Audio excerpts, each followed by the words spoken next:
following live presentation was made on Thursday, November 7th at a Technology Special Interest Group meeting of the Dallas Genealogical Society. Well, welcome to the Technology Special Interest Group. I'm Tony Hanson. Glad to see all you here. I'm glad we don't have any kind of natural disasters this week keeping us out.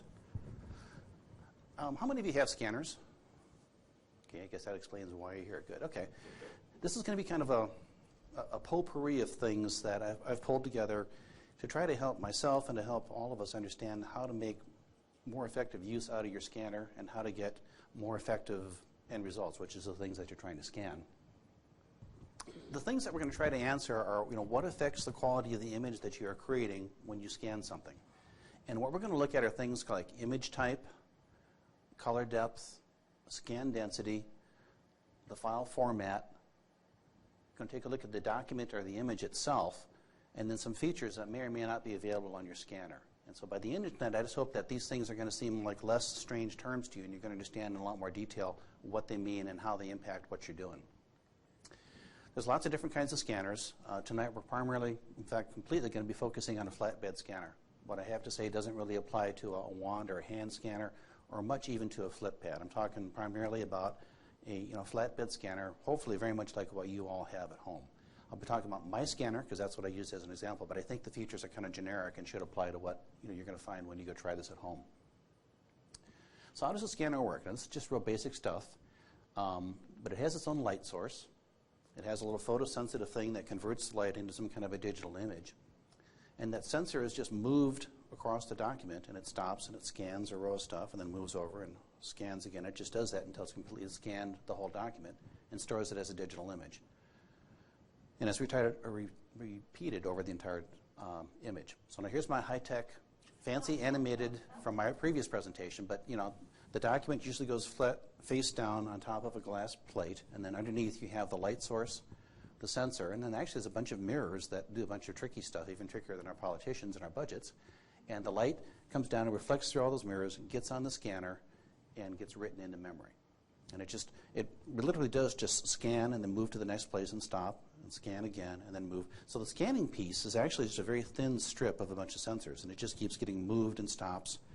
All those sensors do their thing. It moves to the next place and does its thing until it's scanned everything.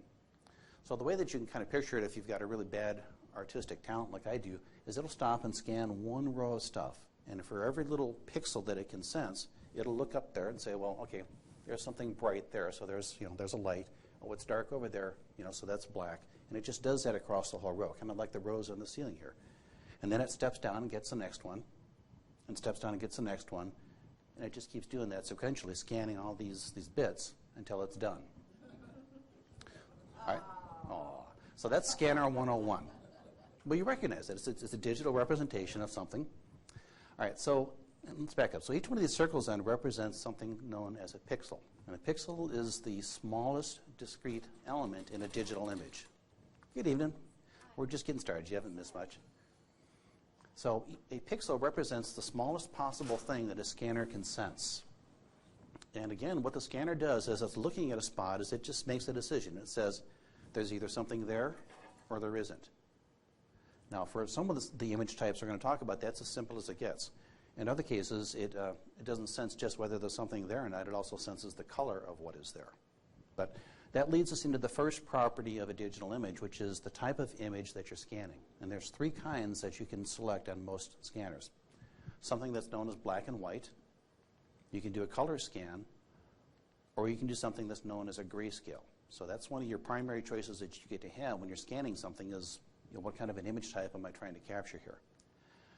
Now, black and white is the simplest type of scan that you can do. And again, it's very simple. For each pixel, the scanner just says, I have a threshold here, and if it's brighter than that, it's a light spot, and if it's darker than that, it's a dark spot.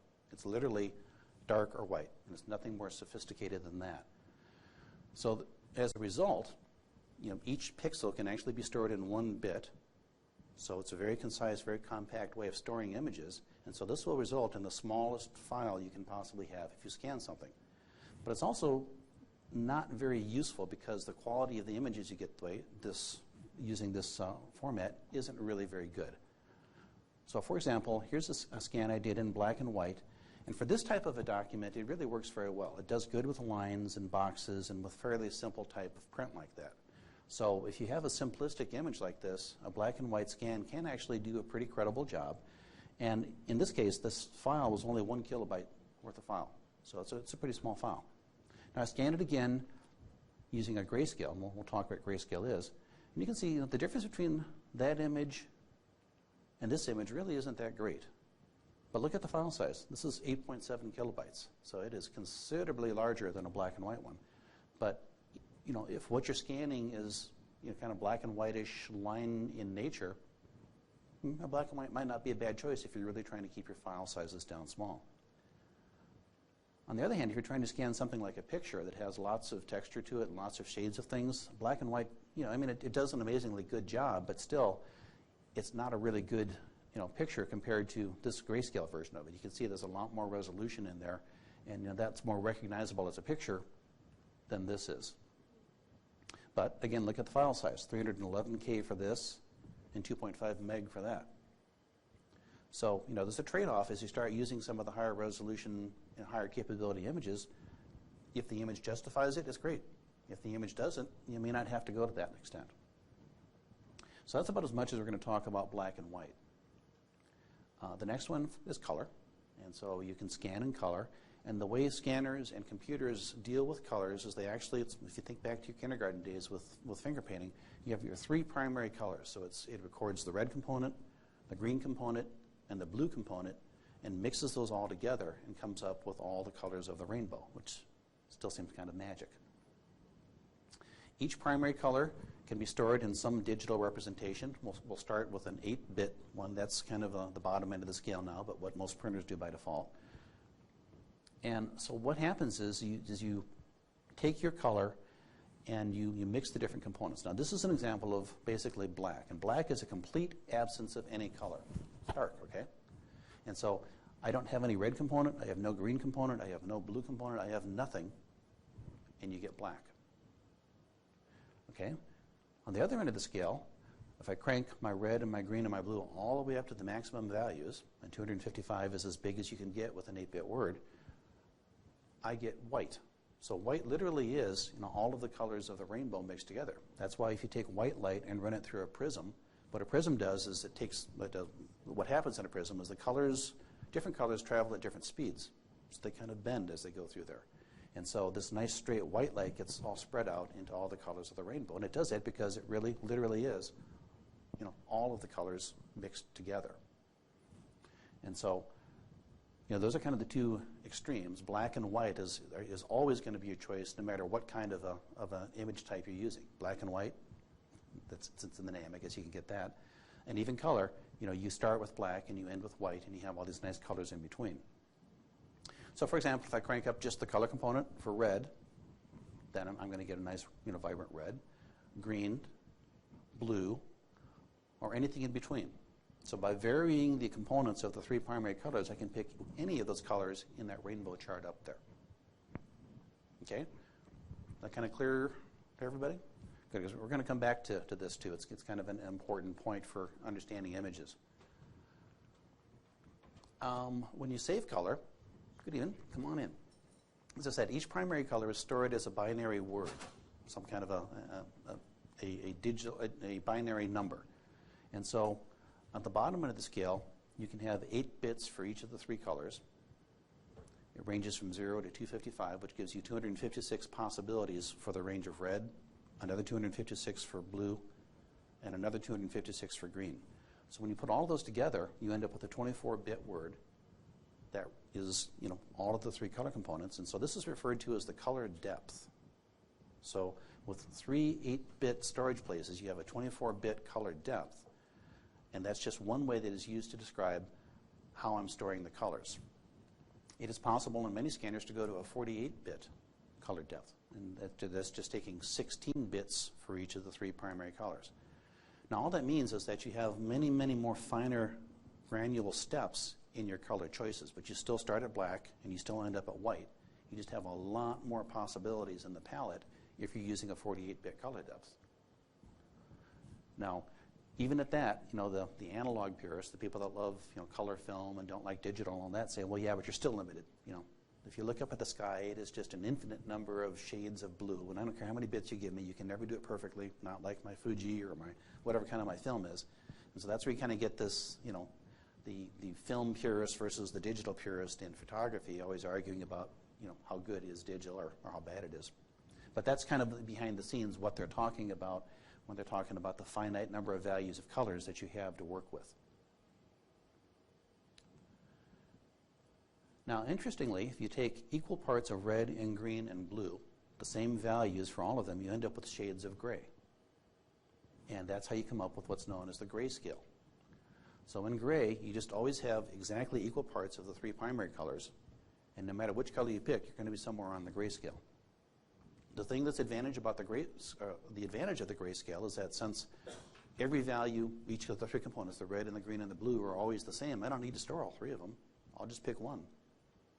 And so that makes grayscale a little more compact way to store images, because I don't have to store the red and the green and the blue value. I just store one value and say, well, use that for red and the same value for green and the same value for blue, and you'll end up with gray. So grayscale is another choice that you can use in how you format the colors when you store an image. And typically, you're going to have two choices for your grayscale color depth as well, either 8-bit or 16 bits.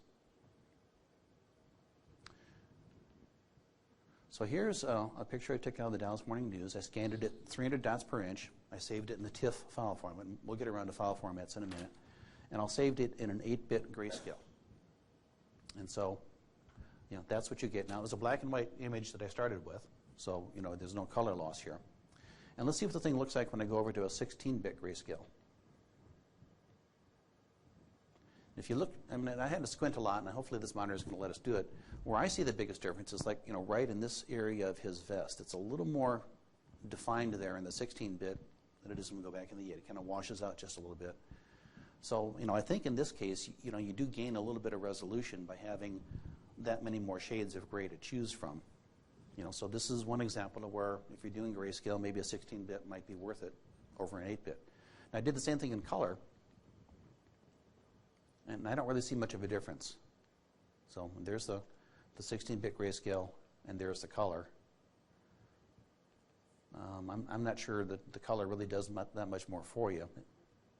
I'll let you be the judge of that. But it just kind of illustrates is how well grayscale really does at representing images, particularly if they're black and white images when you start. Now, why all the fuss? Well, because it pays a big dividend in the file size. So if you take an 8.5 by 11 image, scan it at 300 dots per inch, and save it in a TIFF format using an 8-bit grayscale, it's going to be about 8.4 megabits for that one file. You go to 16-bit, not too surprising, it about doubles the size of the file. Go to 24-bit color. Well, you've got 3 times the number of bits. That's a 26 meg. And for 48 bits, it's 52 meg. Now, storage is cheap.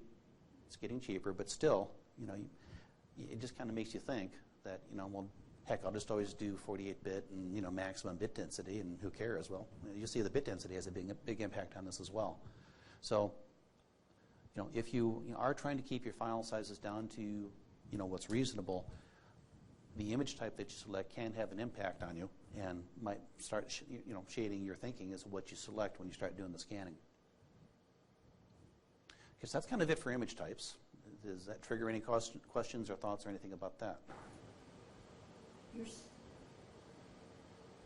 I guess my question was, when you've got a color photo or color image, you don't necessarily have to scan it in color. No, you don't. You can scan it and convert it to black and white, or grayscale, yes. Yeah. But if you have a black and white and you scan it in color, you're not really gaining anything. I would try it and see. It really depends a bit on the image, but in that one case that I had there, it didn't look like it did to me. Mm. Tony, if you had to make corrections to the image, the more information you have, the better you can make corrections. So if you had a damaged photograph and you put it in 48-bit color and then went to Photoshop, you're going to have more to work with if you're trying to repair the image. Now, that's a really excellent point I hadn't thought of. That's the only reason you want to do the high color resolution is you're going to Yeah. It varies. That's a really excellent point. Thank you for sharing that with us. Yeah, I don't repair that stuff that much like you do, so I'm glad you brought that up. And a lot of times it's not worth it. So. Yeah. Okay. Well, if you have any questions as we go along, just be sure and shout out here. One of the other choices you have is the format that you save the file in. And there's been many different formats that have evolved over the years of digital imaging to meet different needs. But generally speaking, there's a couple of major characteristics that kind of describe a format and what makes it do, or what makes it good or bad at what it does. The primary thing is in how it handles colors. We mentioned the bit depth before, the 28 and the 48-bit color depth. So some formats that have been designed for the internet and for transmission over narrowband phone lines and stuff will really crank down that color palette and maybe make it like an 8-bit color palette. Give you limited choices of colors, but when you're dealing with something on a web page and on your PC screen, which aren't really noted for being really high resolution things anyway, that was okay. But again, as we get into Photoshops and some of these higher resolution things, not so good. So how it handles colors is one characteristic. The other is if it does file compression, and that just means trying to take the file and make it smaller, how it goes about achieving that compression. And the two major distinctions are whether it is a lossless or a lossy file compression. In a lossless file, when I compress the file, I'm not throwing any of the information away. I'm compressing it, I'm squishing it some way. But when I uncompress it and compare the compressed file with the original file, there's no difference. I have not lost any of the data. All of the bits are still there. And so that's, as the name says, it's a lossless file compression. Other compressions take advantage of characteristics of eyesight and, again, assume that maybe where you're using it doesn't really require the highest resolution. And they have these file compressions that allow them to basically take some number of the bits and just throw them away and say, well, those are close enough to this one, so I'll use this one for the surrounding bits around it and have this algorithm to figure out how to kind of decipher that. And so that is what's considered a lossy algorithm because there's no way to reverse that process. So a couple of examples of lossy formats, JPEG and GIF are two very, very lossy formats. Work very well for what they're designed for. If you're trying to get a file and make it relatively small and make it easy to send it across the internet, perfect. Use this font. Or this format. That's what it's good for. But it's not so good for preservation quality documents. So if you're trying to scan some family heirloom, you have some photographs you really care about, you have something that you're really going to want to preserve for all time, these would be pretty poor choices and not where you'd want to start out at. For the type of things that we as preservationists and historians and genealogists are concerned about, these are pretty much your two choices. Now, TIFF has been the choice for a number of years.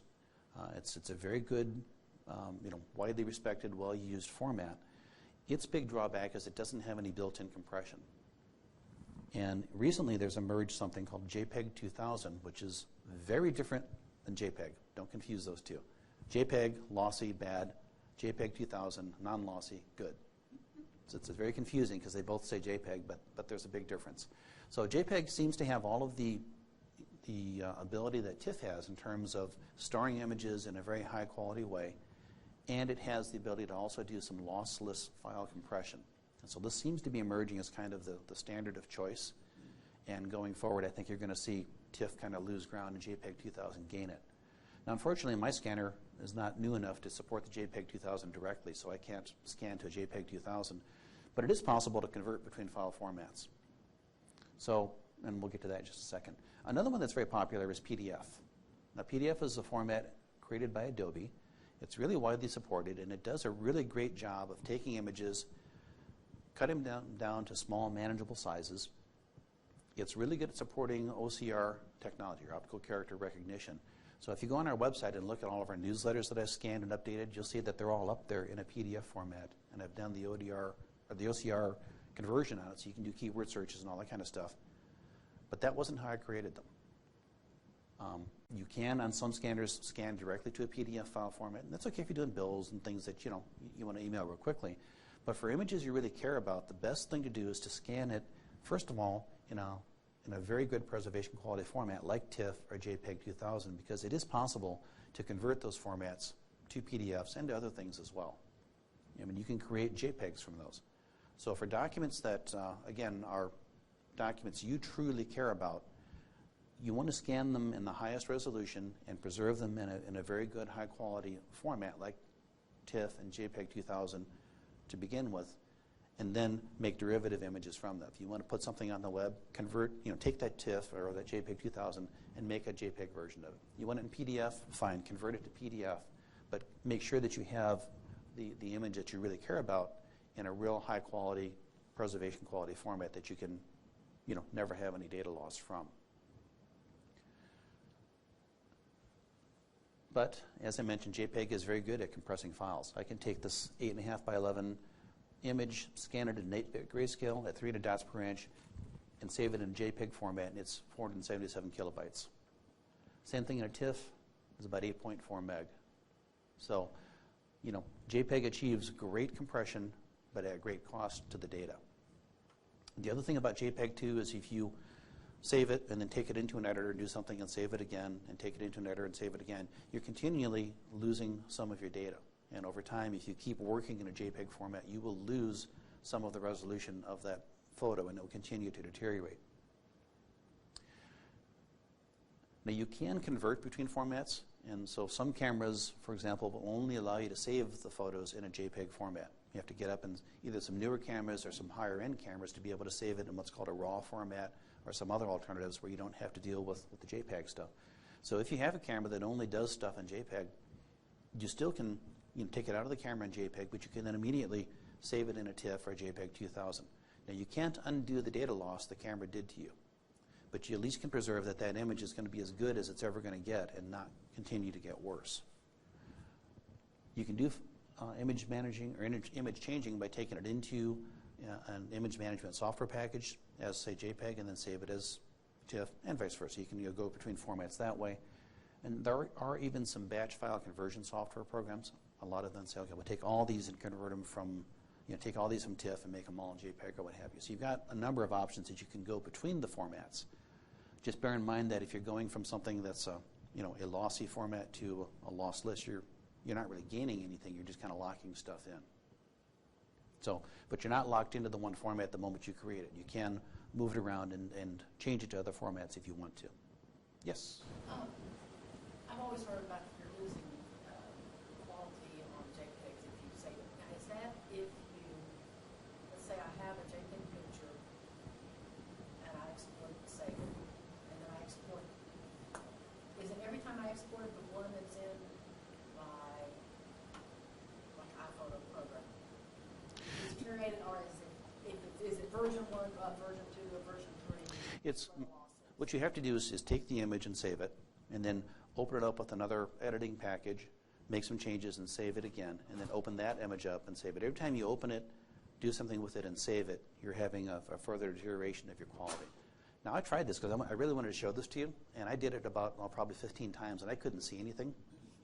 So it's not, like it's just immediately going to become unrecognizable, but I've read enough to believe that I am losing some resolution over time, and that eventually it will be noticeable.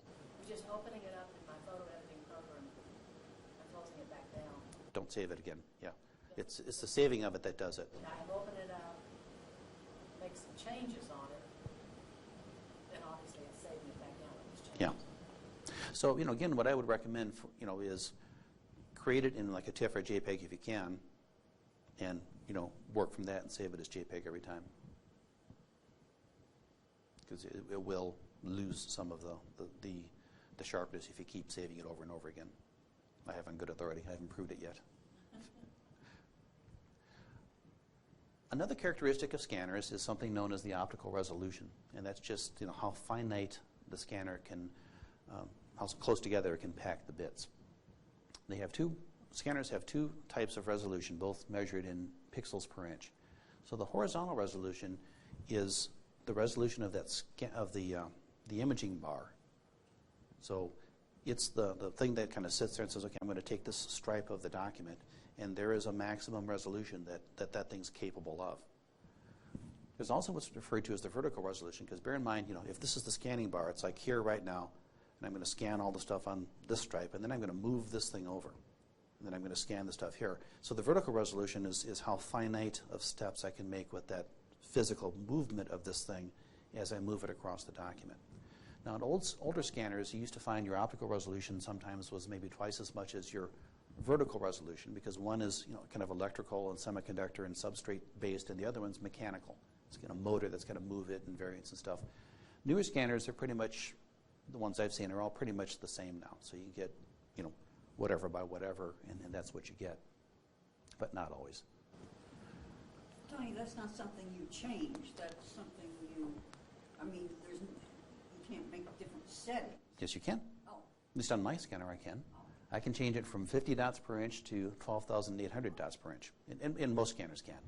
So you have the ability to say how much scanning do I want, or how much resolution do I want to do when I scan this document. So that's a pretty wide range, so it's a pretty fair question of how do you know? Well, a couple of things you want to think about. Number one is, again, the size. If it's a large image that I'm scanning and I choose a very high resolution, I'm going to get some pretty big files. So there's a little bit of there. Now, again, if it's a document you really care about, you get a little less caring about how big it is, but it is a consideration. The other thing you want to think about, though, is the quality and the resolution of the thing you are scanning, because some stuff has more inherent resolution in it than other stuff does, and I'll show you some examples of that up next. But just to kind of show you why it's important, if I've got, again, my 8.5 by 11 document, 8-bit grayscale, save it in TIFF, you can see at 300 dots per inch, it's going to be an 8 meg file. At 1200 dots per inch, it's going to be 140 meg. So as you start upping your resolution, your file size goes up very quickly. Even something as small as a 35 millimeter slide, think how small that is. At 300 dots per inch, it's 0.3 meg, but if I go up to 9600 dots per inch, that's a 589 megabit file. Is it worth it? It'll be like Fox News. You be the judge. We'll see. Okay, so here is an image I scanned out of the Dallas Morning News, and I want to focus in on the arm of that woman there in the middle of the picture. Let's zoom in on that for a second. And that's what that looks like when you blow it up really big, having scanned it at 300 dots per inch. Same picture is zoomed in again. There it is at 1200 dots per inch. So, that's a pretty noticeable difference right there. But what it also starts to bring out is the technique that newspapers and magazines use to create images. They do little splots of color that, when you get far enough away, and, the way that our eyes work are wonderful. They kind of smooth it all out and average it out. And, something as chunky as that, looks kind of nice when you get it really big and far away from it. But the other thing about that is if what you are scanning is an image from a newspaper or a magazine or something, you reach a point at which going to a higher resolution just gets you, really clear images of really splotchy little dots. And so when you think back on the size of the files, you just have to ask yourself, is it worth it?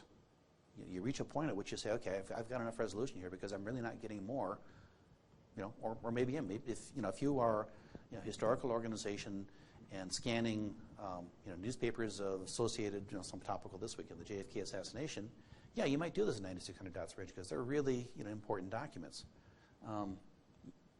My aunt's wedding, I don't know. This is a letter written to my father when he left Hawaii. He served in the military there and belonged to an enlisted men's club called the Zebra Club. So I'm going to take a look at the head of the zebra up there and look at that rather large. Now that's also at 1200 dots per inch, but this wasn't printed by a newspaper. This is printed probably by a lithographic press or something. And when I get this really big, it gets really kind of interesting. The way the ink, kind of flows, and the way the character of the paper and all that.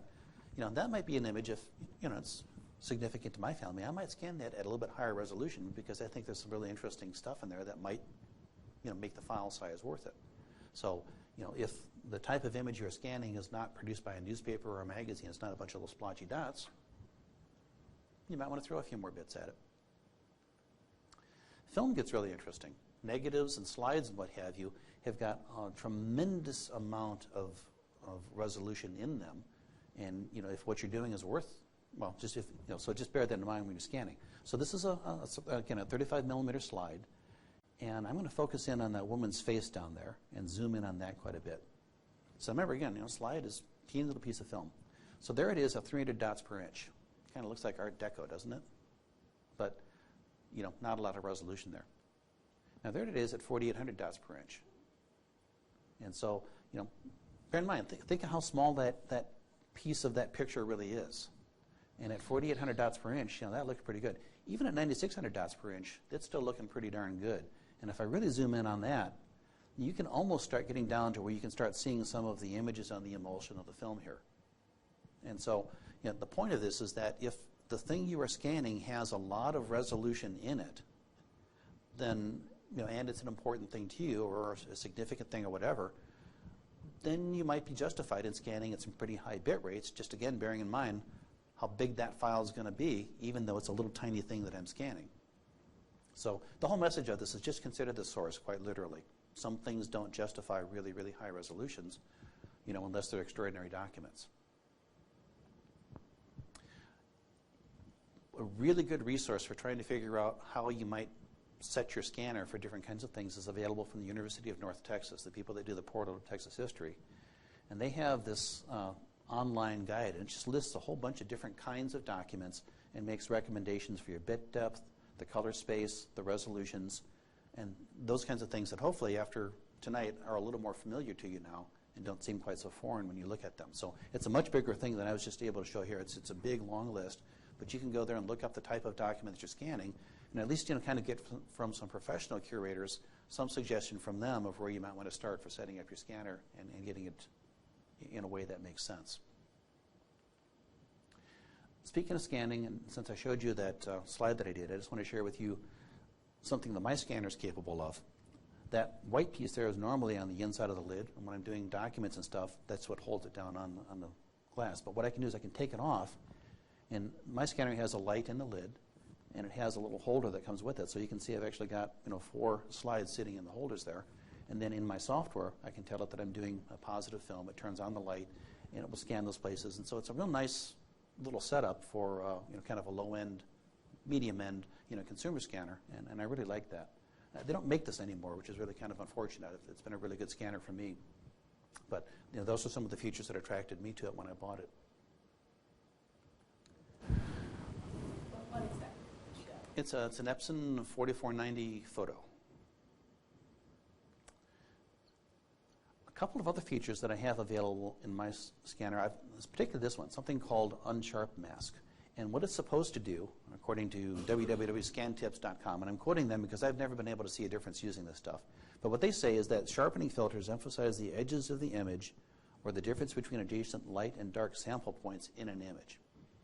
And so my scanner just has this low, medium, high setting, and I've tried it in all kinds of different images, and I've never really been able to see much of a difference. I'm sure for the right image, or if I was better at scanning, I think it would make a difference, but that is one setting you may have on yours, and play with it. It just may do something for you. Another one down below it there is descreening. Now we saw how in a newspaper it's actually made up of a bunch of dots. And if you think about it, when you're scanning, you're actually scanning a bunch of dots as well. Now picture taking 2 pieces of screen and putting them together. If you've ever done that and kind of looked through them, there's going to be some spots where the screen from both pieces overlaps and it gets kind of dark. And then there's other spaces where the holes align and it gets light. And you get this kind of random pattern stuff on there, and it's some French name, moire or more, it's like that, that can be kind of irritating if what you're scanning is kind of dot-natured in the way that it was printed. And so this is an option that will allow you to try to change some settings on your scanner to de-emphasize that and to actually reduce the effect. And on mine, again, I can pick the 85 line per inch for newspapers, 132 line per inch for magazines, and 175 lines per inch for higher quality stuff. I have seen differences here. I don't have a really good one to share with you, so I can't. But I have seen this actually have a big impact when I'm scanning things out of newspapers and magazines and what have you. So that's just something to keep in mind if you start getting some funny kinds of effects on the stuff that you scanned if it came from this kind of a source.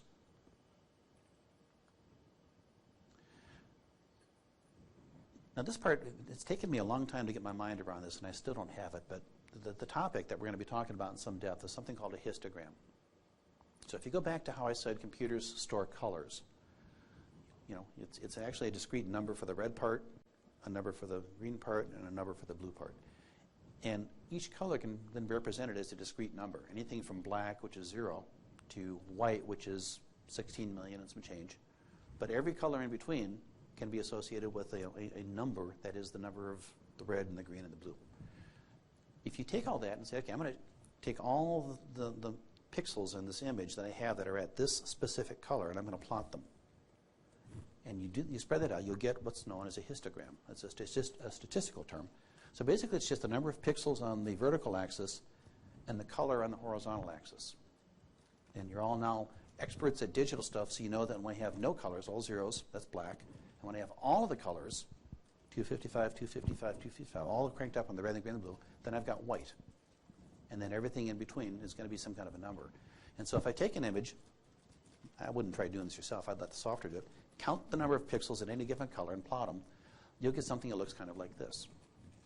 And so what this is telling you is just basically, I've got a lot of pixels in my picture at this particular color and not so many here. And if you start working with photographs and looking at histographs and scanning those stuff, you start getting kind of good. Ms. Susan, you're a photographer. How well exposed would this picture be in your opinion? It seems to be pretty balanced. Okay. And it's balanced because you've got, white stuff and black stuff and all the stuff in between. And you're right. So as you start working with these, you can actually look at the histogram and start forming some judgments without ever having even seen the picture. And we're going to talk about this in a fair bit. So if I get too deep in this snore or something, okay? All right, so Susan, again, in your professional photographer's opinion, if this was a photograph, was this overexposed or underexposed? Yeah, it's kind of washed out, kind of hard to see. And if you look at the histogram, it bears it out. I don't have a lot of black stuff down here. And the way I've got my scanner set up, I'm saying, well, I want you to start down here like you had it, and I want you to give me the full range of exposure here. And because I don't have a lot of dark pixels in there, I don't have a very good range of colors, and it's a pretty wide, it hurts my eyes looking at it. Let's get away from this one. This is my histogram on my scanner. This is what I got from a graphics package, and it breaks it down to the red and the green and the blue colors. You can kind of see the components. That's just kind of interesting. But same picture. That look a little better? Okay. That in a photographer would say, well, that's a properly exposed picture. And what I did was I just simply went and I adjusted this thing, and I said, okay, we're not going to use any of these things that you thought was black over here. We're going to come all the way over here and say, this is the new black. Okay? We just don't have that stuff in the picture there, so we're just going to go from here to here, and we're going to take those things and spread them all out again, and now I've got a lot more contrast between black and white. It's the same picture. All I've done is just started doing some digital enhancements. And if you look at the histogram of the image that I produced there now, in my Photoshop package, you can see that, again, this looks like a pretty well exposed picture. And all I did was when I scanned it, I just literally took this marker and just moved it over here and said, well, I want you to kind of interpret this picture a little bit differently. And so that is one thing that you can do on a scanner. And this is really useful if you're doing, say, a book or a journal or a series of letters, or they're all pretty uniform in how they're, I don't know how to say how they're exposed, but they're all kind of the same sort of document. You can take the first one, do these kinds of adjustments on there, get your contrast right, and get a really good image, and you can save that setting and just do all of the rest of them with that same setting. And that saves you having to go and do anything after the fact and open each one up and do some adjustments and save it and then open the next one. This way you just kind of said, no, I'm going to scan them all this way. And that way it makes it a lot easier. You get a better image at the back end and a lot easier for you as well. So one way you can adjust it is literally, at least on my scanner, I can just click on this and just move these points around and play with it and see what looks good. This is the midpoint, and this just sets the black color, and that sets the white color. Now, it's a little hard to see, but I've got these little eyedroppers down here as well, and that's another way that you can adjust this, and we'll get to that next. So one way is I can just play with these guys, but those are kind of interesting as well. Okay, so just by comparison, this washed out picture here, I just reproduced this thing below this one to show you that after I did the adjustment, I had a much better looking picture than I had when I started with. So that was the old one. That was the new one after I did some adjustments. And like I said, the more you work with histograms, the easier it gets to be to just kind of look at them and go, yeah, overexposed and underexposed or whatever. But it took me a while. They're a little hard to get my mind around these things. On my printer, I've got that little histogram icon, so that's what I click on to reveal this window, and that's kind of the full screen there. Now, what this is trying to tell you, as you get used to it, is that since I've slid this point over here, what I'm basically saying is I'm just ignoring any colors that occur down here because they're not in my image anyway. And you can also do some check some or select some different options for how. Well, I won't go there. It's complicated. I don't even understand it all, so I don't want to give you the wrong idea. Your scanner is probably going to look a little bit different, but I just encourage you to get in there and start playing with the histograms stuff because it does do some interesting stuff. I think what I'm confused about. This is actually your scanner software. Mm-hmm. This isn't Photoshop. Right. Ah, I don't think my scanner does this. It may not, but on their own. If you don't look for it, you may not even be aware that it's there. So I just put the lid down and push the button. Yeah, well, and that generally works pretty well. But it's just if you want to start kind of taking the next step. I will. That's right. Absolutely. Now, I was playing here, and I selected just a portion of the image, and I wanted to show you kind of the difference again. So I selected that image over there, and I took this thing, and I slid it, this black thing, and I slid it on off over the edge here. And you can see how it really kind of played with my contrast over there. The unchanged image is over here on the right. You can see the colors are more faded out. Just to kind of illustrate, as you start saying, well, I want you to use more colors that aren't present in the image, it starts fading it out. And then as I slid it back again over to the right, then you can see that the color and the contrast got a little bit better again. So that's just another way of showing you the same thing. I think we're going to get to, okay. All right, so now here's kind of a real life example. This was a newspaper clipping of a Meyerhofer, my mother's branch of the family. And I wanted to show you what you could do with an old yellow dot image using some of the stuff and using those little eyedroppers instead. So, I first scanned this thing in the preview mode. And one of the things that's always a good thing to do with your scanner is zoom in on the document and only work with, the image itself. And don't scan all the rest of the stuff. So that's the first thing that I do when I'm working with an image is select the image itself and zoom in on it. All right, then I wanted to do something about these colors. I wanted to see if I couldn't try to get rid of this yellowishness and get it back to more like it looked at when it was first printed. And so I selected my histogram option, which popped my histogram window up. And then I came down here and I clicked on these little eyedropper here things and did some stuff. So again, it's kind of hard to show with this copy and paste stuff I did, but I clicked on that and it gave me this little eyedropper without the background. And so the idea here is you're saying, I want to go to the portion of the picture that has the blackest of black of any place that I can find there, and I want to adjust my histogram so it says, okay, that's where I want you to start my black stuff. So I went up and I figured down in the lower in the corner there by her dress was about right. So I clicked on that. Okay, and it moved my marker over to about this point. So basically, I'm saying there's just not enough black stuff over here to be concerned about. Just basically ignore it. Start here. Clicked here again. Took my little eyedropper up, and I played with it a bit. And I'll show you why I picked that spot up there. And I said, okay, that's my white component in this picture. So that is the new white. And when I clicked that, look what it did. So you didn't click on her collar? No. Because that looks the whitest. Well, I thought so too, but it turns out there's a little funkiness up here in this, and if I picked any place else, this stuff still came out kind of dark. So there was some funny discoloration that occurred up there, and that's why, with a little bit of trial and error, I played with that instead of the collar. Because I think I did start up there, and it just didn't turn out quite so well. Okay. So there's no science to this stuff. It's a bit of art too. But that's just 2 clicks. And, it's, at least to me, and again, I'm no expert on this, but I figure if I benchmark the black and I benchmark the white, then everything in between ought to fall out. And that seems to work pretty well for me. And I guess that's how the histogram fell out after I had made these adjustments. And that's what it looked like.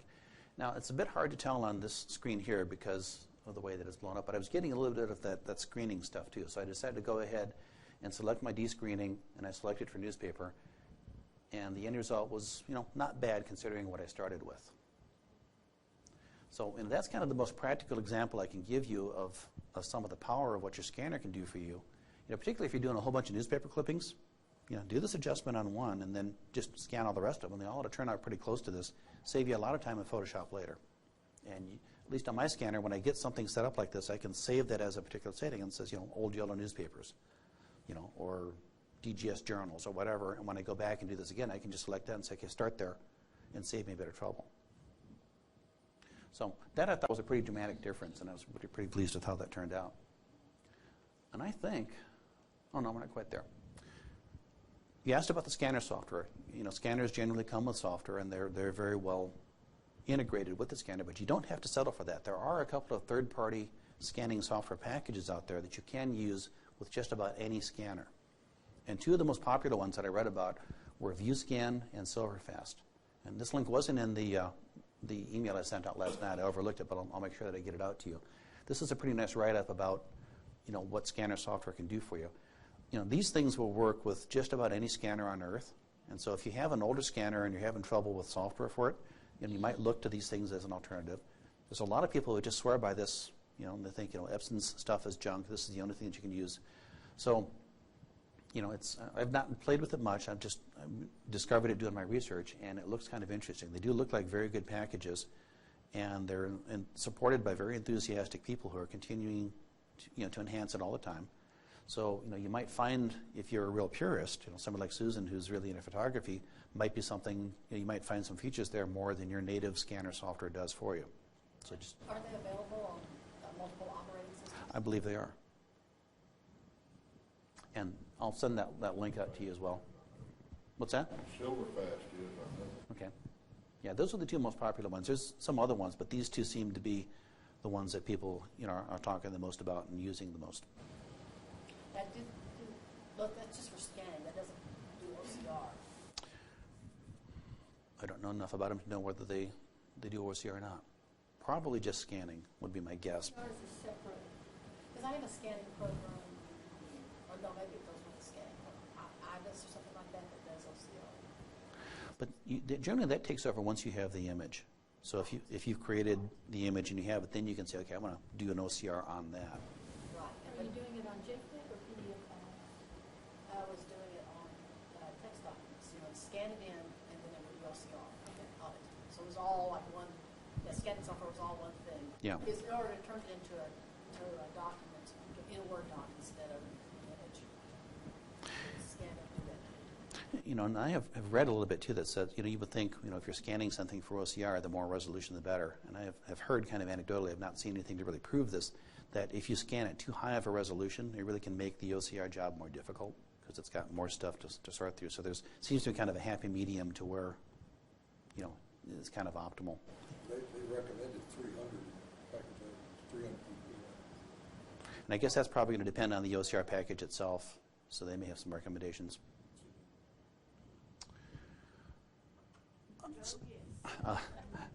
So I stand here like this and tell you what I'm talking about. You know, just make sure that you've got the document as square as you can get it. That's not always possible, particularly if you're doing like journals. I have a big problem with because the stapling and all that. It isn't always possible to get the page straight just by looking at the cover. And I've been doing a lot of newsletters and things, and I find it's really helpful to have something to hold the edges of the pages up. And I'll show you my high-tech solution for that. And it's important, zooming in and you know, cropping to the size of the image you're scanning. And I'll show you a real illustrative example of that. So this is my high-tech journal and newsletter scanning thing. I've just got a couple of books that are at the same level as the glass so that, you know, the edge isn't just drooping down, which tends to pull stuff off the edge. You know, even when I have the lid closed, you know, it still holds the document up for me, and I find that I get a little better look. Certainly works a lot better than folding it over on itself and trying to do it that way. That just gets real messy. Do you have to label your books at home so Kathleen will get them? Believe it or not, that was my dictionary that I got as a high school graduation present for my sister before I went away to school, so no. Oops, okay. And now when I scan this thing, I did it at 300 dots per inch, 24-bit color TIFF, and I got a 26 meg file. But look at all the stuff I'm scanning that isn't early cemeteries. That's all contributing to that file size. Okay, so I'm scanning this document, in this case, at 300 dots per inch. If I zoom in on it and scan that, how many dots per inch is this? Okay, I'm still scanning. I mean, even though it looks bigger, don't let the size fool you. Digital images are sizeless. The size on your screen doesn't correspond to the size of the actual thing.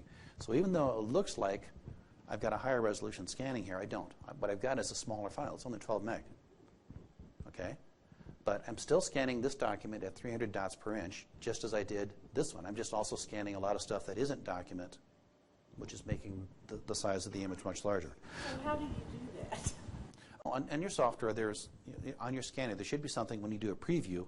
There should be kind of just a drop and drag box that you just kind of highlight just mean, just like it'll look a lot like those dotted lines there and say zoom, and then it will just zoom that part of the document. And so, really the only thing this accomplishes for you is it just gives you a smaller file because you're not wasting a lot of bits and stuff that isn't anything that you care about. But the one thing some people get confused about is, it's the same resolution. It's still 300 dots per inch either way.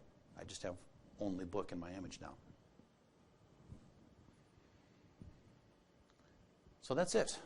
Now when I talk about things like image type, I'm talking about black and white or color or grayscale. Bits don't scare you anymore when I talk about color depth. Scan density, it's just how many dots per inch. It just affects the size of your file and may or may not be justified depending on what you're doing. File format affects a lot of things too. There's different formats to choose from. You really want to pay attention to what you're scanning because it's going to dictate how valuable it is and how worth it is to do some of the higher resolutions. And hopefully you start playing with your scanner with some of these additional features. It's surprising what's behind the covers when you start looking at them. So that's it. Happily take any questions. I have had some issues with Cover your eyes. I'm turning the lights on. with scanning things that are slightly glossy. For example, I was getting ready to put the images of our publications up in our school store, in our online store, and a couple of the publications are shiny. And so when I scanned them, then they didn't seem all white again, and they were kind of like it reflected against the shiny. Yeah. Any hints for how to keep it from being shiny? No, hopefully somebody else does. Okay, if you're scanning a reflective image. The cover of some of our publications, like this is shiny. It's shiny in the shiny document, shiny, glossy cover. When I scan them, I don't know if you're a scanner, but when I scan them, they come out like they're gray on one side. It's like they reflect or something. I don't know. It looks different. You might try playing. I mean, like mine has a photograph setting and a document setting. You might try playing with those a bit and seeing if one of those don't give you a better result. What I ended up doing was making this scanner is a scanner print, so I ended up making a print of the page. All right. And then scanning it. Nothing wrong with that. But I also have issues with like I don't feel like things are really flat in my scanner. Maybe not laying down flat. I don't know if the gentleman's here that told me about this. Patented invention. Was that you that told me about that? Tell us. I guess I'm Tell us about it. maybe I'm thinking about something. No, tell us about that. I ended up buying went to Binswanger, got a piece of 1/4-inch plate glass, and I cut it to size. It's about a ½ inch smaller than the fit in the patent. Glued a wooden drawer knob on top of it. This is because I have a lot of letters that have been folded up for 150 years, and I hate to use the moisture that time. But anyway, I unfolded it, put this glass down. You can see where the letter is. You can help straighten the letter because you can see it through this thing, which is better than say, a cinder block like I used to. Anyway, that works quite well. And with this knob on the top, you can close the cover, which will close all the way. But then you put the bricks on top of that. There are creases that you really do need to put a cinder block on to get the creases out. Yeah. But it helps a lot. Lean on it. Yeah, as a matter of fact, that's why you do lean on And it. what I was doing is like sticking so much paper behind the document because it's like what you say, when you stick the paper there and then the thing goes around and pretty good scan. Not that I've ever done this, but if you push hard enough on it, you can get it so that the scanner won't slide anymore because the glass is actually hitting the scanner. It's going, oh, sorry. I've done that too. I've also taken things and put them into a preservation quality sleeve and just scanned through that because, again, for really fragile things, you can get them kind of squared away and get them straight without, doing damage to them. Yeah, but that glass idea is a really good one. I meant to put that on my slide and I forgot. I'm glad you reminded me of that. What else? Any other? Yes. Comment a little bit more on your recalibration technique you were using on black and white newspaper photos and so on. Okay. Basically, you're adjusting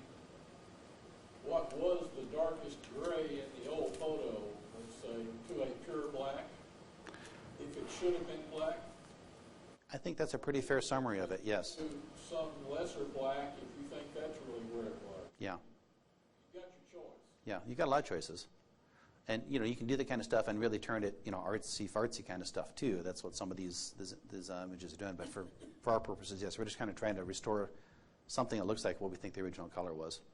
Now, I guess for black and white, gray is sort of gray, so it's not going to be such an issue. But if you're dealing with color, the ability to manipulate those peaks on the histogram out in the mid-range is going to be really important, is it not? Yes, it is. And that's why I tended to start with the black and the white, because whether I'm doing black or white or color, you know, those are always going to be the endpoints. And it's pretty easy typically to say, well, I think I can see in the picture what should have been white and what should have been black. Now, what should have been red or green or fuchsia or magenta or whatever color you pick, that's a little harder. That's the stuff in the middle. But I figure if I at least get the endpoints right, everything in between is going to be closer than it was. Can you take a gray scale, a gray card, if you will, and recalibrate from a new black or new white starting point? You can. It's unfortunately something I didn't get around to researching. Now, Susan, you may have more experience with that with photography. Do you ever use a calibration card with your camera? Well, White balance card. it depends. I mean, it really depends on what you're going to end up printing. Is when you start doing the calibration, and it's important to calibrate the scanner to the computer. That's a whole nother bunch of stuff going on, is the calibration. And there's certain software you have to buy, and usually the cheaper versions will calibrate your monitor and your printer, but when you start calibrating the scanner, that's an even more expensive piece of software to do that.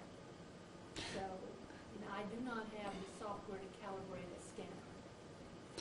I did notice when I was visiting the UNT digital lab when they were scanning stuff, they did have a little L-shaped, you know, thing they put in every photograph to compensate, or to, I guess, to have a reference point for exposure and also for color. And I think that's probably what they were doing there. Well, when you calibrate a printer and a scanner, it's a sheet. It's basically a color block sheet. When you calibrate your monitor, it's a device that sits on the monitor itself. And so, and that really is important when you're trying to print. But Yeah. I mean, it's a pretty expensive. When you start calibrating colors like that, it's pretty expensive. So I don't know if we've answered your question. I tried. It helps. Yeah. I can imagine color is much more difficult. Like you say, it takes much more sophisticated software to do some trickery there. That's right. And the scanners, even, that's kind of, the cheaper software is the printer and the monitor, because you got to see, I mean, if your monitor is not calibrated correctly, the changes you're making could Right. be bad Getting changes. fooled by your own That's right. eyes looking That's at the right. monitor, which is not tuned in either. And when you calibrate the monitor and all, it depends on the light. If you do it and scan it in the morning and you're looking at it, and you scan it at night when it's not, I mean, that's Saying it's a hopeless task. well, no, it's not, but it's what professionals do, and most of it doesn't matter a whole lot. Well, the color of the light in the room could make a huge difference. Yeah. That's Yeah. exactly right. The eye is very forgiving, fortunately. That's right. Amazingly so, especially when you start zooming in on some of these things that are really just, you know, dots. It's pretty incredible that we think it's you know, pretty. Have you printed very much of what you've scanned? No, not much. I tend to work most of it online. So no, I haven't done much printing of what I've scanned. I know that some places where you upload images, they actually still specify, if you want to upload an image of a tombstone to find a grave, they only want JPEG. You know, I'm not sure what other places want, but I just got through uploading some things to Family Search. I don't know whether they specify JPEG or whether it was something else. Yeah, because, you know, as you can see, if you start using some of these other formats, or if you have a very high resolution image, those files can get huge. And, you know, particularly something like Find a Grave, where their job is to have millions and millions of records, that gets pretty big after a while. So, you know, their purposes are a bit different than, you know, that's my great-great-grandfather's grave in Norway, which, of course, wouldn't, because they knock them all down and grind them up. But if I ever found it, it'd be a great picture. I know with the FlipPal scanner, if you have a large document, you know, you can photograph a section scan a section at a time, and they have some stitching software. Do flatbed scanners have, some flatbed scanners still have that stitching software? I don't know. Yeah. Yes. Photoshop elements you can stitch program. You have to do it yourself, or actually they got what they call a panorama, Mm-hmm. where you Oh, yes, I've heard of that feature. you take what pictures you want stitched together and put them out there in the sequence you want them, and tell it to do it, and it'll stitch them all together. But I think that's more a function of the software than it is of the scanner. Yes. Yeah, it's the software itself. Yeah. Your flip pal. Multiple scans, like you got a large 16 by 20, and you make 4 scans of it, and then you bring those 4 scans in and put it in panorama, and it'll put it together in one big picture. Well, I was thinking of, sometimes on newspaper articles, Yeah. they're this long. So you've got to do the top part on your scanner and then the bottom part. Hopefully you wouldn't cut it in half, so you put it side by side, but still. And then it would be nice to be able to put them together. I mean, I have a flip pal, and I've used that. I don't know that I've ever done it on my flatbed scanner, but that would be something you'd have to use something like Photoshop to do.